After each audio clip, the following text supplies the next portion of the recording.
So today we're diving into risk management, specifically how businesses identify, assess, and mitigate risks. It's one of those behind-the-scenes essentials, right? Totally. It's like the brakes on a car. You don't think about them until you really need them. But without them, good luck navigating a curve. Exactly. Let's start with identification. I feel like most people think of obvious risks, like financial losses, but it's way broader than that. Yeah, risk can come from anywhere. Cybersecurity threats, supply chain disruptions, even a sudden shift in market demand. The tricky part is spotting the ones that aren't on your radar.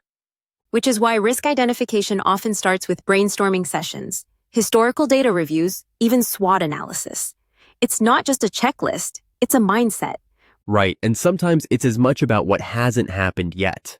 Like, just because your system hasn't crashed doesn't mean it can't. That's where scenario planning helps. Once you've identified the risks, assessment is next. And this is where things get mathematical, right? Probability versus impact. Yup. A risk matrix is the go-to.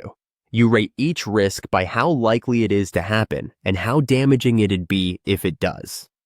High likelihood and high impact? That's your red zone.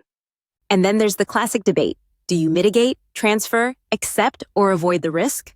Totally depends. If you've got a critical supplier in a shaky region, do you find a backup or maybe get insurance to transfer the financial risk? Speaking of insurance, that's often misunderstood. It doesn't eliminate the risk. It just cushions the financial blow when something does go wrong. Exactly. Mitigation, though, is probably the most active part.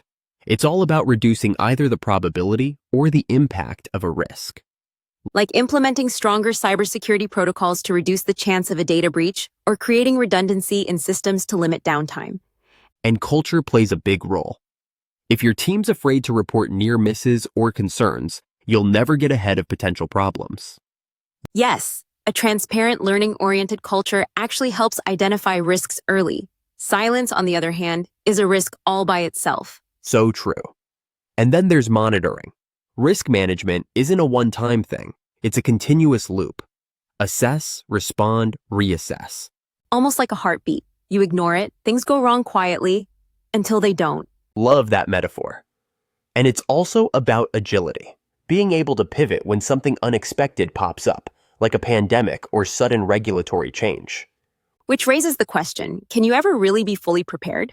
I'd say no, but that's not the point. The goal isn't to eliminate all risk. It's to understand and manage it well enough that you're not blindsided. So it's less about fear and more about foresight. Risk management gives businesses the confidence to grow without being reckless. Exactly. It's about making informed decisions, not perfect ones. And knowing when a risk is actually an opportunity in disguise. On that note, maybe that's a good place to leave our listeners with a question. What hidden risks might exist in your current strategy that you haven't really faced yet? And more importantly, what would happen if you did face them tomorrow?